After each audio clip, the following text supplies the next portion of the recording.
want to welcome to the program Walt Bogdanich and Michael Forsythe. They are investigative reporters at the New York Times, and they have written a book, When McKinsey Comes to Town, The Hidden Influence of the World's Most Powerful Consulting Firm. Gentlemen, welcome to the program. Walt, let me start with you. You guys spent basically 5 years working on this book. You're investigative reporters. Why was that important when you're talking about something like McKinsey? Because they seem to be everywhere, but they're also, it turns out, to be incredibly secretive. Well, they're very big and very powerful, and as you pointed out, and we pointed out, very secretive. But even more important, there is no accountability with McKinsey or with consultants because there's no regulation. Now, that wouldn't matter if they were some small town outfit, but they advise most of the major 500 companies. They advise governments around the world, dictators, all on down, and the public doesn't know anything about them. And when we started looking at them, we knew it was a tall order because their entire business model is based on secrecy. They really, brand into the brains of every recruit. You don't talk about your clients, you don't say who they are, and you don't say how much they're paying them. So we knew we were up against it, but, we thought we were up to the challenge. And, investigative reporters are supposed to look at power centers that have no accountability, and we did. Michael, the other sort of, I guess, part of the brand of McKinsey, maybe the fundamental brand of McKinsey, at least in terms of like what is forward facing, is that they have morals or values, that they're, almost like a values first company. Talk about what those values are and how the existence of those values ultimately allowed you guys to pierce this sort of veil of secrecy that they have. Yeah, sure. So a lot of companies have mission statements and values, and they talk about this stuff, but ask an employee at those companies what they are, and they probably couldn't say.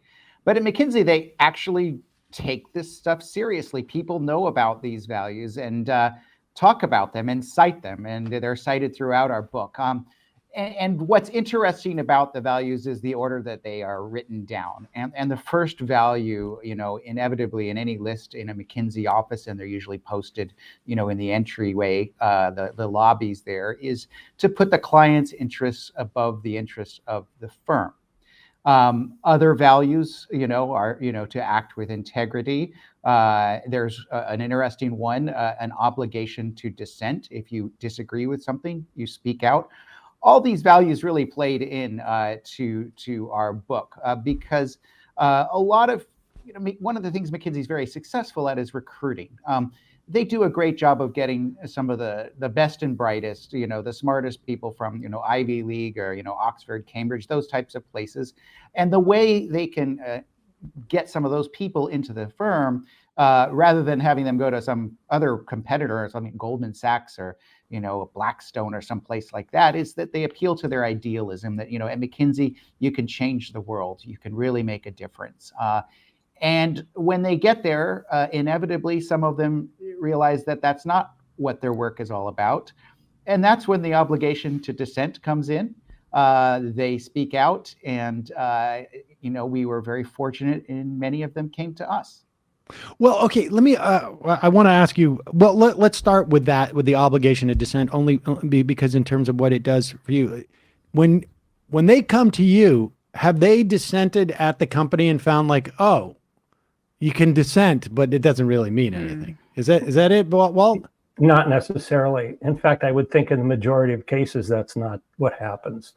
I think the times they call us is because I think they know what's going to happen. They know what the response is going to be. Maybe historically they've done it, but the point is that there are senior partners who are making multi-millions of dollars, and they need this revenue to keep coming in. And they're going to dissent on they don't want dissent, but they say they do. And I think what Mike mentioned, where their biggest trouble came in, was the first value. Which is basically to do what the client wants. And if the client wants to sell more cigarettes, sell more cigarettes. If the client wants to sell more opioids in the middle of the opioid epidemic when tens of thousands of people are dying, then we'll help them sell more opioids. If the company wants to sell more vaping devices to younger people or not pay enough attention to that, well, then McKinsey will be there to help them. So that's where they get into trouble. And I think it's sort of inevitable that they would if they always follow that, client comes first. Well, that's the one that is such a weird value, because when you say, and was going to be my next question, when you say a client over the firm, it sounds like, wow, that's a lot of integrity, like the client's interests over the firm. But then you start to break it down, Michael, and you start to realize, wait a second, that's not good, right? I mean, like it sounds like it would be good. Like we're not here for us, we're here for the people that we serve. But then you start to realize, like, what would it mean if you put that in practice? It would only mean like we have integrity and there are certain lines we won't cross. But it's basically like saying, like, we'll do anything that you guys want us to for money on some level, right? That's right, and that's our book, in a nutshell, I think. And we wouldn't write the book if McKinsey didn't make a big difference. But like I said, they employ some of the smartest people in the world who will work their tails off for their client. And in many cases, as we outline in the book, those clients are bad actors at sometimes. Whether it's Purdue Pharma, marketing opioids, or an authoritarian regime abroad, or a corrupt government. So I guess I am curious, big picture, about consulting and kind of the history of it more broadly. If we could just zoom out for a second, and what I mean, you talk about how McKinsey says, put the client first above everything, but what they do for clients, as you say, is allow to maximize shareholder value by consulting and ensuring that certain products are profitable, et cetera. It almost seems like another step in kind of neoliberal capitalism, and like having this third party acting as I don't know, just another step in the removal of these corporations from their actual clientele. I'd like to make 2 points on that. Number one of the main reasons that corporations or even governments hire McKinsey is to give them cover for the bad decisions that they want. And McKinsey will do that, since client interests always come first. That's the first important thing. And second thing is, I think one of the great dangers that we were able to dig into and look at is how government is outsourcing so much of its business, of its responsibilities, the taxpayers fund, outsourcing it to consultants who really have no obligation to disclose what they're doing or how they're doing it. And they have resisted efforts by journalists like Mike and me to uncover that.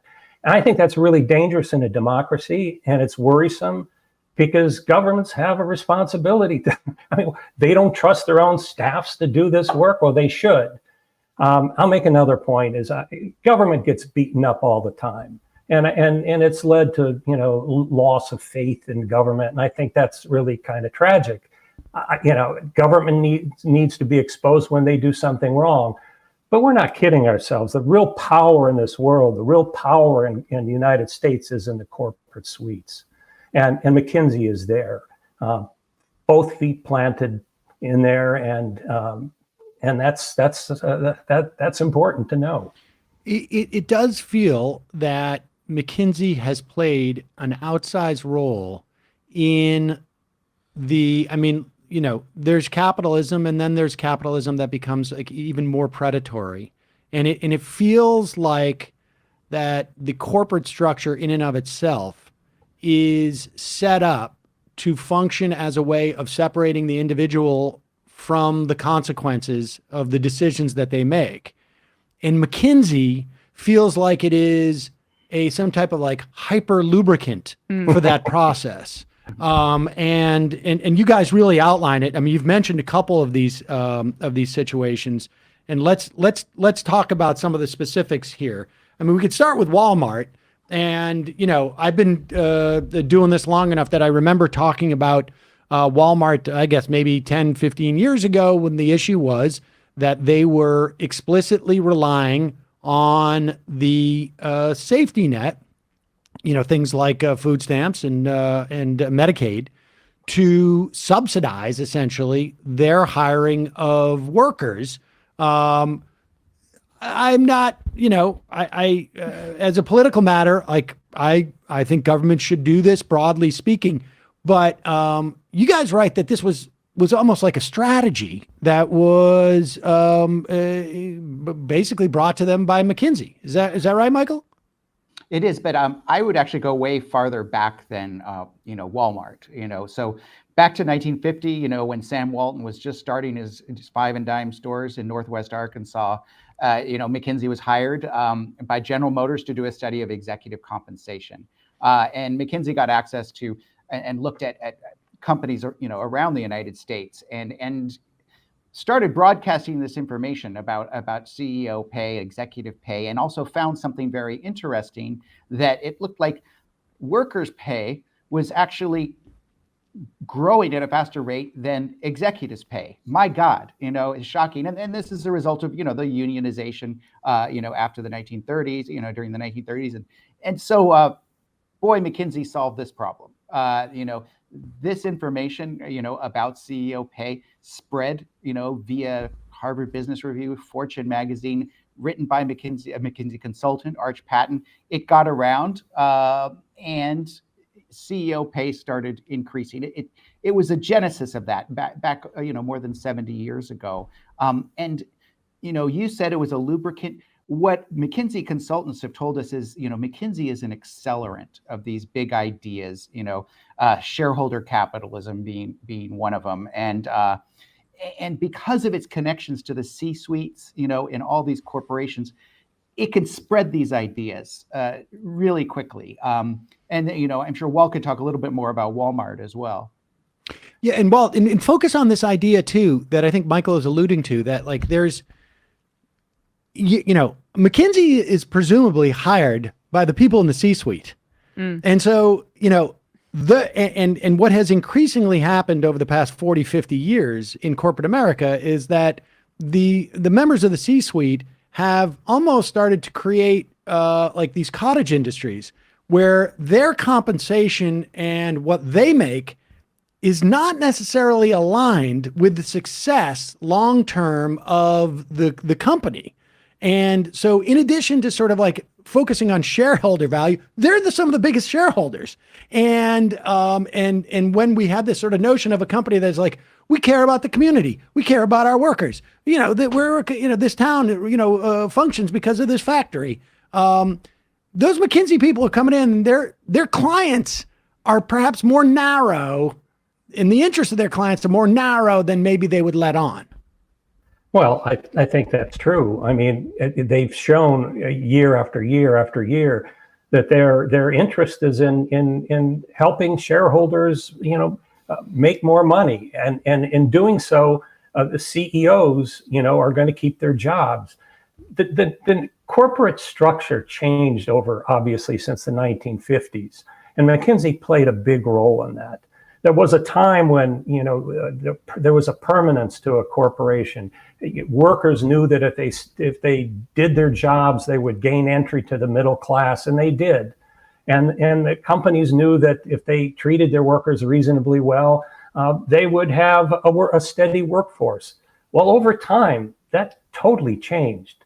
And McKinsey played a role in that, in making the corporations more ephemeral, more, profits today are more important than profits tomorrow. Profits today are more important than helping the community or developing a product that is really going to help society. So that's where they kind of got lost, and that led them into doing things like offshoring and outsourcing and they made the point of that this is really not going to hurt anybody. It's good for society as a whole. I think they even said it gives everybody a bigger piece of the pie. I mean, you can have people in India making money and people in the United States making money. Well, that's true. But the casualties, and they almost never mention the casualties, are the workers and the communities in which they live. One of the things that fascinates me is, and part of a function of their secrecy, is that you have them, and they brag that they will work for your competitors, right? They'll say this too. And again, like that to me is not necessarily inconsistent with the idea that we're going to make you guys in the C-suite money. That doesn't necessarily mean your company is going to thrive per se. It's just that we're going to figure out, because, you know, when we talk about shareholders, it's not just that those C-suite people keep their jobs. That's how they get paid largely now, particularly, you know, since the Reagan era with the changes in capital gains taxes becomes a much better way of getting paid than actually getting paid by the company. You do it in the form of shareholder value because they're major shareholders.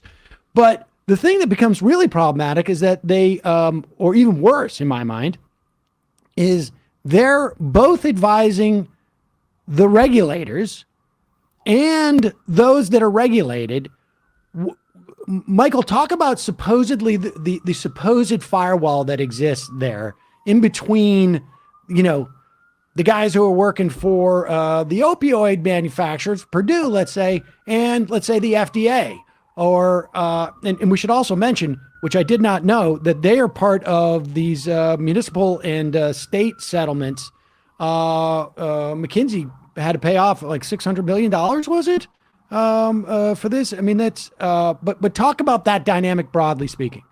Yeah. So, you know, one of the things we are lucky and fortunate in is getting a real look at McKinsey's client base. You know, its client lists and an idea of who its biggest clients were. And inevitably, you know, what pops out is managed care, healthcare, big pharma. This is really, you know, and I don't think I'm going too far out on a limb here, Walt, is the really bread and butter of McKinsey earnings. You know, of course, they're working for banks, for oil companies as well. And so what we found is, you know, McKinsey's advising, you know, most of the big pharmaceutical companies in the United States, you know, companies like Johnson & Johnson, the big managed care companies, the big hospital companies, and they're also advising the FDA. They're advising, or had until just last year, advised the big tobacco companies, Altria, British American Tobacco, all those companies, and at the same time advising the FDA. Now, of course, McKinsey says that, you know, there is a firewall, and that they don't advise the FDA on specific matters, you know, pertaining to those specific companies. But what we're finding out this year, you know, through even more documents and hearings, is that you know, actually, in some cases, the same people who were working for companies like Purdue Pharma, you know, were also going over and working for the FDA. These are McKinsey people working on, you know, the FDA, the McKinsey project at the FDA. So in some instances, it's the same people. That seems very not firewall-y to me. It's not, and it's probably one of the main reasons that they had to pay more than $600 million to settle government investigations into their involvement in the opioid crisis. But I want to make a point there as well, that they seem to take the view that they could buy their way out of trouble by paying this money, because they always append the statement, well, we did no wrongdoing. We weren't involved in any law breaking, but we're paying more than $600 million, even though we didn't do anything wrong. It's the same statement that they made in South Africa, where I went and reported on their activities there, where they had to pay back more than $100 million in a country that the income inequality is among the worst in the world. And they had to pay that back, but they also said, but we didn't do anything wrong. Now, I think reasonable people hearing that, and I like to think most people are reasonable people, they would think, well, that doesn't make any sense. If you did nothing wrong, why are you paying all that money? I mean, it's the cost of doing business, I would imagine, you know, that this is just another line item, like, you know, the buying their way out of trouble is what they're doing. Well, Michael, I mean, let's talk about that sort of like, I mean, obviously, you know, obviously there's no firewall if it's the same person. I would argue that it's also sort of hard to say that there's a firewall if presumably these McKinsey people Like, I mean, so, okay, walk us through this process, because I'm curious, and this also deals with some antitrust issues that I want to talk about too. But do they all gather in some type of, like, I don't know, big auditorium? And if you're involved in healthcare, let's say, are there broad concepts that they're like, who trains these people? And are they on the same page in terms of certain sort of like philosophical approaches to, say, like pharmaceuticals? So if, I send, Betty to the FDA and Billy to the pharmaceutical company, they're coming from the same perspective, which I would imagine is all pro-business, right? Like, Betty's not sort of like a gung-ho FDAer. I was going to go into the FDA, but then I decided to go to McKinsey. Aren't they already just sort of, I don't know, satellites of the same mothership anyways? And they all have the same, I don't know, sort of DNA in their heads, that if it's applied to the FDA and it's applied to some pharmaceutical, that the answer is going to ultimately lead to the same destination? I think I would disagree with that. I think a lot of McKinsey people are not neoliberals, believe it or not.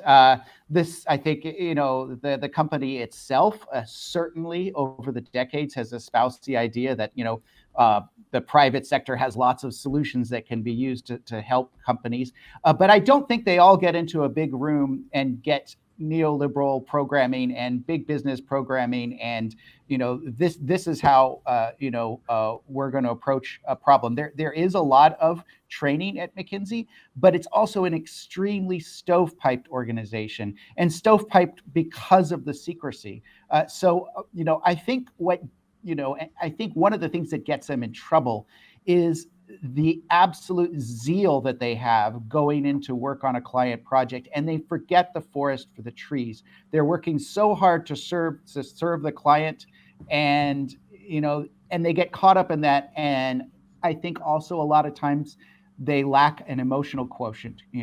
They've got all the IQ, but they're missing the EQ. So the problem, often just manifests itself down on a micro level, on a project level. Walt, you may not disagree. You may not agree with me on that, though, or may have a more nuanced view. I gently disagree with you, Mike, on that. Okay, yeah. Because this is what I was here. This is what I'm here for, guys. Yeah, that's right. My big interest, really, over my lifetime as an investigative journalist, is healthcare. It affects us all, obviously. That's the cliche. And McKinsey is a believer in the free market system, survival of the fittest. And so, they see a role in government mainly as a way for them to get business. But they believe that ultimately the companies are going to triumph and should triumph, and the government should have as little involvement as possible. Except, so how do you send someone over to the FDA with that ideology? Are they coming in and saying, like, well, for efficiency's sake, let's let all of the pharmaceuticals, and I know there's not the resources to do this on the FDA side, but it's also a question of like how good you feel about that.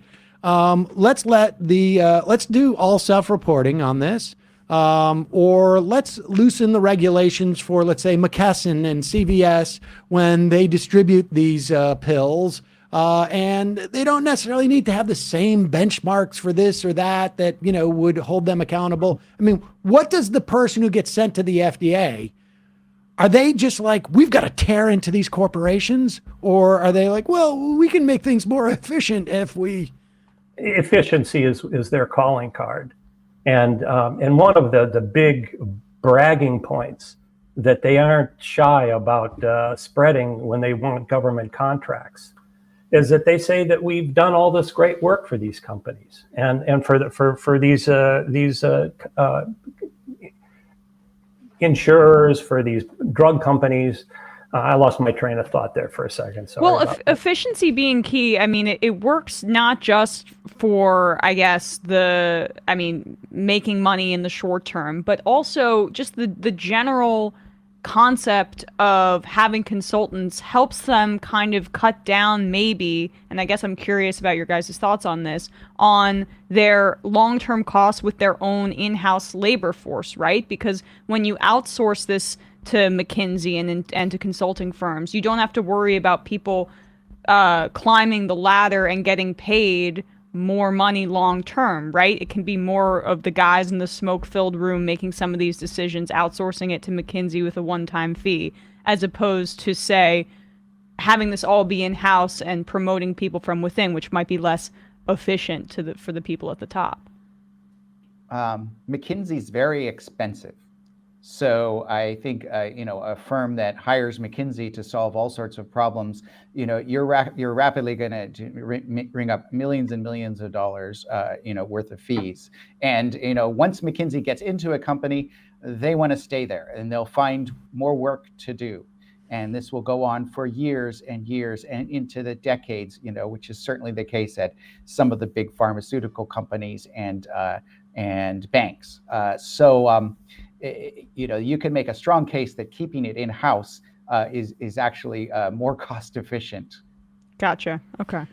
We obtained a briefing book, which was given to a lot of the new recruits, in which a senior consultant advised them to get inside and then spread like an amoeba, act like a Trojan horse. Once in, search for more business, and that is their MO. And they check in, but they don't check out that often. What happened to client over firm? I'm sorry. What happened to the client over firm? That was number one value. That doesn't seem too spread like a virus.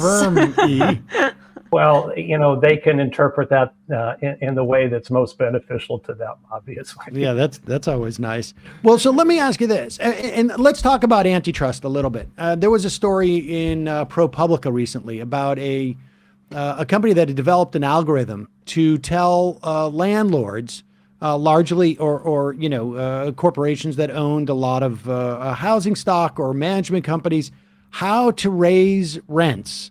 That is a little bit counterintuitive to what a landlord would do, and certainly more heartless than landlords. And it found that over the course of X number of years, rents have gone up exponentially because of this algorithm. And there was some question about it being like, an antitrust issue, because if you replace the words, algorithm with, a guy named Bob, if the guy named Bob tells all of these people who own all these apartments, raise the rents, there's some collusion there. There's some price fixing.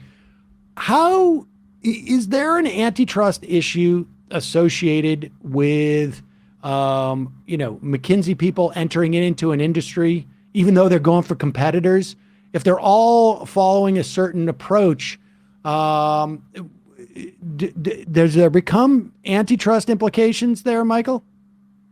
Yeah, I think it's a good question. And where you could see that, playing, out is, because McKinsey advises multiple companies in the same industry. So take something really simple, like the auto industry. So if McKinsey's, advising GM and Ford, and Chrysler, or whoever owns Chrysler these days, when, often a company is going to hire McKinsey because it wants to know the best practices in the industry. It wants to know what's going on among its competitors. And of course, what it'll get is a sanitized PowerPoint slide deck that anonymizes the competitors. But oftentimes, it's not that hard to figure out, what's going on. So in that sense, McKinsey really is the glue, that binds all these companies together, that passes, knowledge between companies. And this happens, within countries and also globally, because it works, again, for companies in the same industry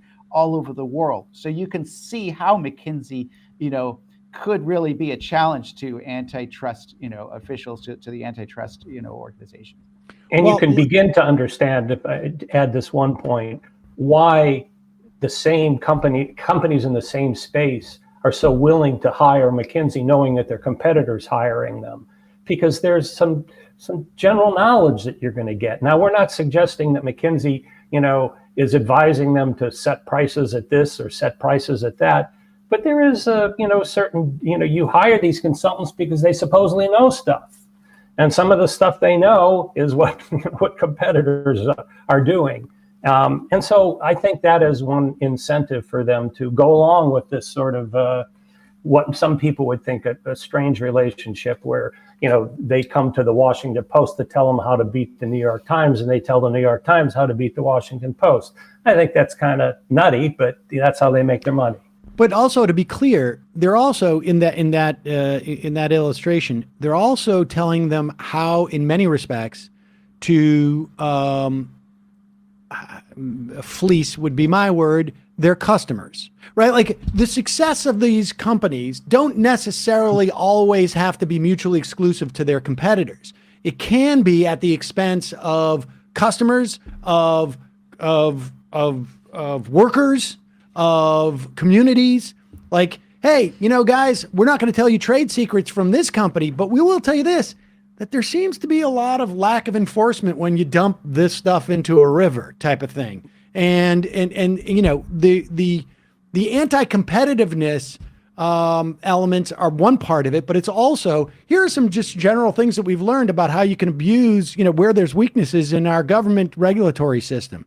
So with that said, Walt, what if I was inclined, if I became, president or, let's say, or a dictator, and I was interested in regulating this, under what auspices, where could I regulate? I mean, I can see some problems with hey, you know what? I don't want McKinsey working for our conductor chip manufacturers and then going and working for, Chinese ones necessarily. Like, there may be some national security issues that I have, and there seems to be some framework for that. I don't know that it's exercised at all.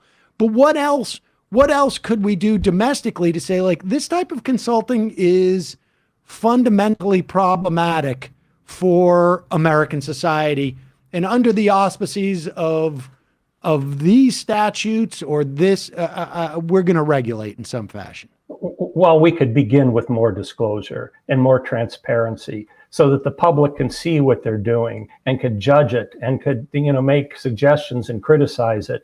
That's where you begin. And that could lead then to government deciding whether there are proper ways to oversee these guys. I think it's strange that, with that kind of power, that the government has shown no interest in overseeing them. I guess I can understand. I mean, is it strange? You got Cotton, right? Was a McKinsey guy. Buttigieg is a good McKinsey guy. I mean, we don't even know. It's quite possible there may be others that we're not even aware of on some level, right? Maybe you work for McKinsey, possibly. Who knows? Maybe Mike. No, we don't know what to tell you. We don't know that. But when you say more transparency, do we have any type of regulatory or statutory basis in which to say to McKinsey? Can the FTC go to McKinsey and say, we need to have more disclosure? Could the SEC go and say, are they a publicly traded company? I mean, how would we go about to get that level of transparency? Or is it just please, guys, tell us more? Or do we need it from folks like you?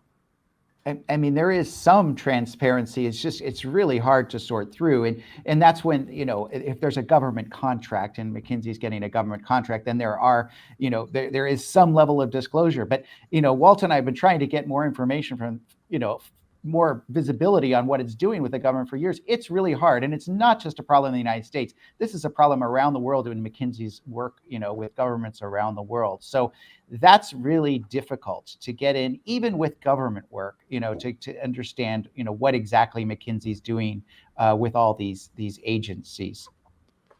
It's sort of surprising it's not a topic of more conspiracy talk, because this type of lack of transparency and this type of sort of reach, you'd expect, Alex Jones should be working on this. Pardon me. Yeah. I mean, but Walt, is there any, outside of relying on investigative reporters, is there any other mechanism that we have to get more transparency for a company that has this type of broad-based influence in our economy and our national security? I mean, never mind what's happening internationally. I don't know. I haven't investigated the solutions, and we had enough trouble just trying to identify the problems. We do know that it took journalists, Mike, me, and ProPublica, and other, terrific investigative reporters from South Africa to the United States to expose what these people are doing and to expose their power and to show how they affect our lives.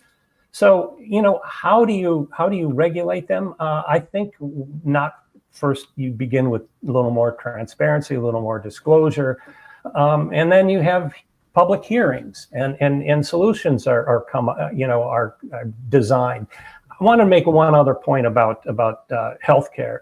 They are involved in virtually every step, every link in the healthcare delivery chain. And I think that alone is scary and wrong. From the doctors and the hospitals to the drug companies, to the distributors, to the managed care, to the payers, to the Medicaid, to the government payers. That is crazy. That kind of authority and that kind of power. And and a lot of the government contracts, I should point out, and then I'll shut up, is there no bid. No competitive activity going on. So, they've got the inside track and they take the advantage of it. Well, it's a fascinating story, important for people to understand, and hopefully, maybe somebody out there will be inspired to come up with maybe it's a smaller piece on just like how we regulate this company, because it seems to be a massive problem, and you guys have I don't know, it's like this is like a Da Vinci Code story on some level. Walt Bogdanich and Michael Forsythe, investigative reporters both at the New York Times. The book is When McKinsey Comes to Town: The Hidden Influence of the World's Most Powerful Consulting Firm. Thanks so much for your time today. Really appreciate it. It's been a pleasure. Thank you. Our pleasure. Thank you.